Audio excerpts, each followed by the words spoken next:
¿qué tal? Muy buenas tardes. El día de hoy nos encontramos en el corazón del centro histórico de la Ciudad de México, específicamente en el templo de San Felipe Neri, mejor conocido como La Profesa. En los templos y museos y antiguos conventos de la Ciudad de México sobreviven imágenes que durante siglos alimentaron el temor, la devoción y la imaginación de miles de personas. Tengo miedo, tengo miedo, tengo miedo. Se presentaron del infierno y del purgatorio creadas en la época novohispana entre el siglo XVII y XVIII. Podríamos decir que el tema fue obligado a los ataques de Martín Lutero. Claro, ya tenemos este conocimiento que Martín Lutero, uno de los catedraicos que hicieron varias cosillas por ahí. What's this, you fucking piece of shit? What's this? Que negaba la existencia del purgatorio. La Iglesia Católica respondió en el Concilio de Trento, declarando al purgatorio dogma. Fueron principalmente los jesuitas quienes representaron por primera vez un cuadro de ánimas en Roma. ¡Déjame pasar! ¡Déjame pasar! ¡Déjame pasar! No son solo escenas de horror, también son ventanas al mundo donde el arte, la religión y la cultura indígena se entrelazaron para construir un poderoso mensaje espiritual. A few moments later. A continuación les íbamos a presentar la pintura de las penas del infierno resguardadas en este templo, pero lamentablemente nos acaban de informar que gracias al temblor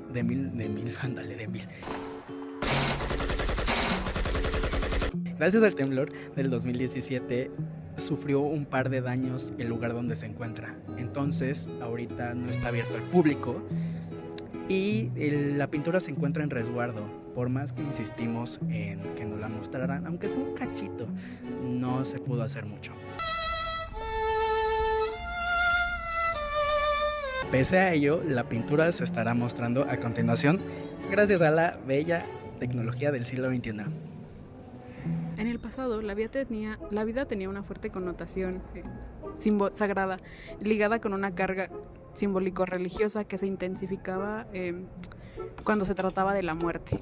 El cristianismo postuló que el hombre tenía un alma inmortal y planteaba la existencia de espacios más allá de la realidad humana, a donde se dirigían estas almas inmortales. Estos destinos actualmente se denominan escatológicos. Sin embargo, en la época virreinal se conocieron como postdimerias o novismos. La población en aquel entonces temía por padecer castigos eternos en el infierno. Esperaban franquear con rapidez el purgatorio y sobre todo alcanzar la vida eterna. Entre los siglos XVI y XVIII, en Nueva España se vivía un intenso proceso de evangelización. La Iglesia veía en las imágenes una herramienta fundamental para enseñar la fe a una población mayoritariamente analfabeta. En ese contexto, las representaciones del infierno y el purgatorio se convirtieron en un recurso visual directo y contundente. Los recursos buscaban mover la conciencia a través del impacto emocional, mostrar las penas eternas para promover el arrepentimiento. En la Ciudad de México, numerosas obras de este tipo se conservan en conventos como La Profesa o en museos de arte religioso y muestran un universo iconográfico tan perturbador como fascinante. Las imágenes del infierno tuvieron una función claramente pedagógica. Eran en esencia sermones pintados. Los religiosos la utilizaban para enseñar los riesgos morales de la vida cotidiana, la avaricia, la lujuria, la soberbia, entre otros pecados. Es una soberbia absoluta intelectual. No lo oyes como a ti te gusta oírlo. Mostrar los tormentos eternos ayudaba a reforzar la disciplina social y la obediencia religiosa, pero también tenían un componente profundamente fundamental en la emoción. Obras como Las penas del infierno o El juicio final estaban diseñadas para conmover y para generar mucho miedo. A partir de esta transformación espiritual se buscaba conectar con el que la observaba. Estas representaciones también impulsaron devociones muy arraigadas en la Nueva España y podemos verlas reflejadas en nuestra cultura actual, como las oraciones por las ánimas del purgatorio, las misas de difuntos y la confianza en la intercesión divina, ya sea de santos u otras figuras importantes. Las imágenes moldearon de forma silenciosa la manera en que la sociedad concebía la muerte, la salvación y la esperanza.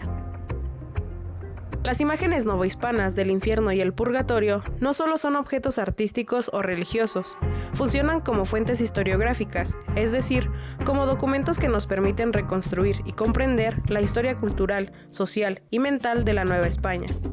Podemos identificar al menos 5 funciones historiográficas fundamentales. La primera, como huella de las mentalidades y emociones colectivas. Estas imágenes revelan cómo las comunidades novohispanas entendían la muerte, el pecado, la culpa, el castigo y la salvación. Desde la historiografía de las mentalidades, las representaciones infernales muestran el miedo como herramienta pedagógica, la importancia del más allá en la vida cotidiana, las jerarquías morales que estructuraban la sociedad. Funcionan como espejos de la psicología colectiva del periodo. Su segunda función, como registro del proceso de evangelización y de la pedagogía religiosa. Desde la historia social y cultural de la Iglesia, estas imágenes permiten rastrear métodos de catequesis para pueblos indígenas y mestizos, estrategias visuales de inmersión emocional, la adaptación del discurso teológico a públicos no alfabetizados. Historiográficamente, son pruebas materiales de cómo se enseñó la doctrina católica en un contexto multicultural. Otra función historiográfica de las imágenes novohispanas en general o del infierno y el purgatorio son la evidencia del sincretismo y los intercambios culturales. A través del análisis iconográfico y comparativo, estas imágenes permiten estudiar integración de elementos del Mictlán y el inframundo mesoamericano, la transformación de motivos europeos en versiones americanizadas, las negociaciones simbólicas entre evangelizadores e indígenas, y son fuentes clave para entender la hibridez cultural, un punto central de la historiografía de la Nueva España. Otro son como testimonio del orden social y político colonial. El arte del infierno también servía para legitimar la autoridad, promovía obediencia moral y social, apoyaba la idea de un orden jerárquico querido por Dios, fomentaba la internalización del poder y la culpa como mecanismos de control. Desde la historiografía crítica, estas imágenes funcionan como dispositivo de poder visibles y normalizados. Por último, sirven como fuentes para reconstruir redes artísticas, talleres y circulación visual. A nivel formal, permiten estudiar influencias europeas, grabados, flamencos, barroco español, talleres locales y estilos regionales, y la permanencia o transformación de motivos iconográficos a lo largo del tiempo. Sirven para elaborar cartografías del arte novohispano y comprender cómo circulaban modelos visuales dentro del virreinato.